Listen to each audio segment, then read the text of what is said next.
আজ সারা দিনব্যাপী নানান নাটকীয়তার জন্ম হয়েছে, কিন্তু এই নাটক এখনই শুরু হয় নাই। এই নাটক অভ্যুত্থানের পর থেকেই চলে আসছে। আজ 11 মাস হয়ে গেছে।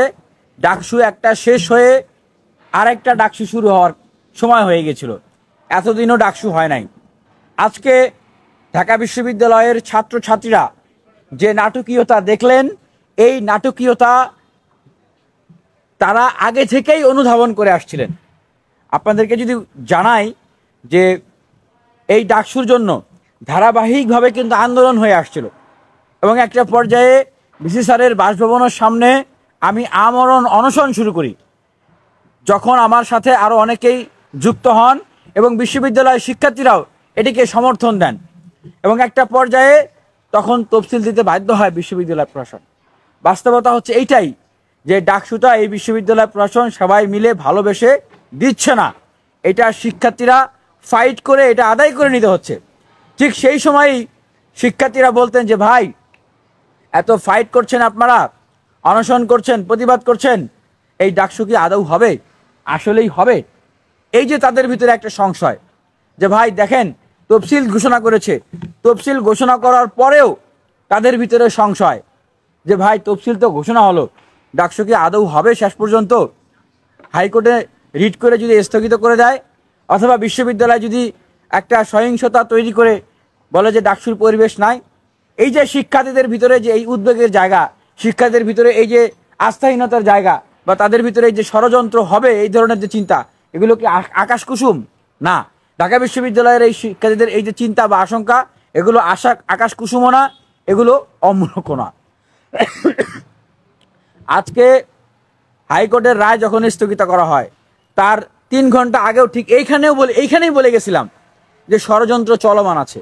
আজকে আবারও বলছি যে ষড়যন্ত্র শেষ হয়নি।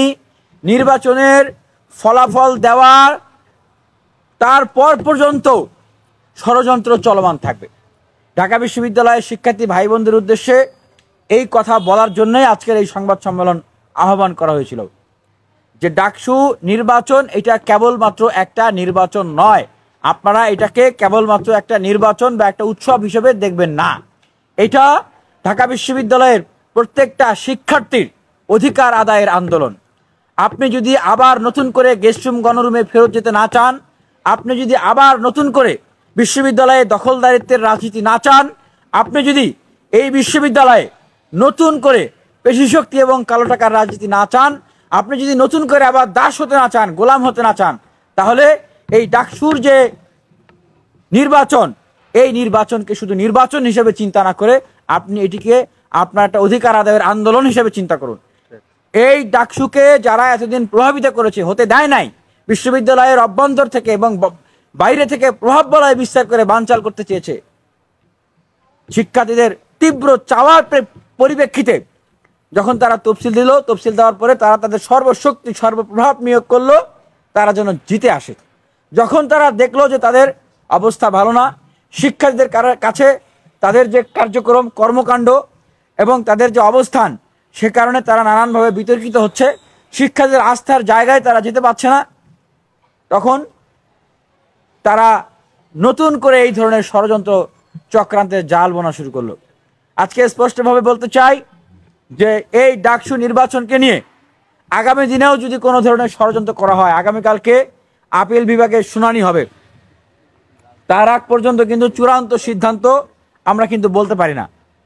আপিল বিভাগের শুনানির আগে বলে দিচ্ছি, ঠিক শেখ হাসিনা হাইকোর্টের ঘাড়ে বন্দুক রেখে, সুপ্রিম কোর্টের ঘাড়ে বন্দুক রেখে যেভাবে কোটাকে পুনর্বহাল করার চেষ্টা করে সে নিজেই ব্যর্থ হয়ে গিয়েছিল, ঠিক একইভাবে যদি আগামীকালকে সুপ্রিম কোর্টের ঘাড়ে বন্দুক রেখে এই ডাকসুকে বানচাল করার কোনো ধরনের ষড়যন্ত্র করা হয়, আমরা স্পষ্টভাবে বলে দিচ্ছি এই ডাকসু নির্বাচন এটা নির্বাচন না, এটা বিশ্ববিদ্যালয়ের শিক্ষার্থীদের অধিকারের জায়গা, এটা পুরো বাংলাদেশের মানুষের ভবিষ্যতের গণতন্ত্রের ভিতকে মজবুত করার জায়গা।